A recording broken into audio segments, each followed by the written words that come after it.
As almost any ancient city can tell you in its very stones, that changes in global trade patterns do matter. From here in Istanbul, the Ottoman Empire ruled almost all of the Middle East for over 400 years.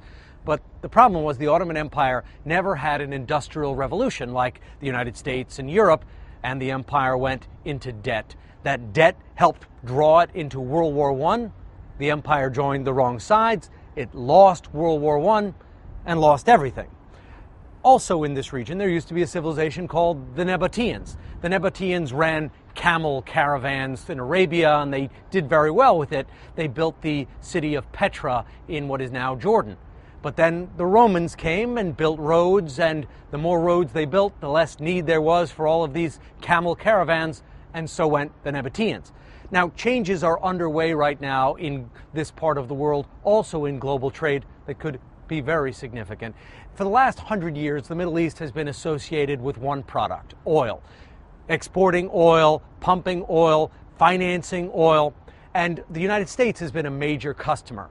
That is changing. The United States is still buying a lot of oil, but consider this fact. A few months ago, North Dakota produced almost as much oil as Iran exported. Of course, Iran is facing sanctions. It's difficult for Iran to send its oil out of the country. But that fact that the United States is producing a lot more energy, and North America in general, could have a major impact on this part of the world. First of all, prices. The United States, as it produces more energy throughout North America, analysts predict that the prices globally over time are likely to go down.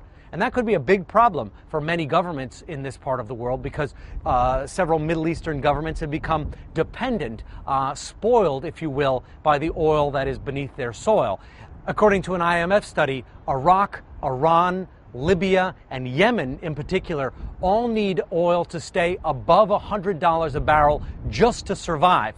So if North America is producing more oil, prices could fall below $100 a barrel over time, and that could spell really significant problems for at least those regimes, maybe even regime collapse. Another significant issue is more political, perhaps even psychological. If the United States doesn't need the Middle East so much, isn't as dependent on the Middle East for oil supplies, for energy supplies, well then, will the United States, will Washington be as focused on the Middle East, and will the Middle East be such an important foreign policy priority? Of course, the U.S. has interests here, Israel among them, free trade among them, and certainly will stay engaged in the Middle East. But will it be engaged to the same degree that it has been for the last several decades? The answer is probably not.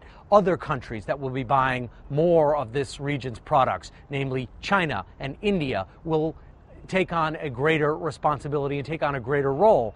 Will that be good for the Middle East? Perhaps. It's not that the United States has done such a great job guaranteeing stability here for the last several decades. Or could it be worse? Experience has shown that when China gets involved with trading partners, it doesn't ask very many questions and has been willing to accept even some of the most brutal regimes as long as the natural resources keep flowing.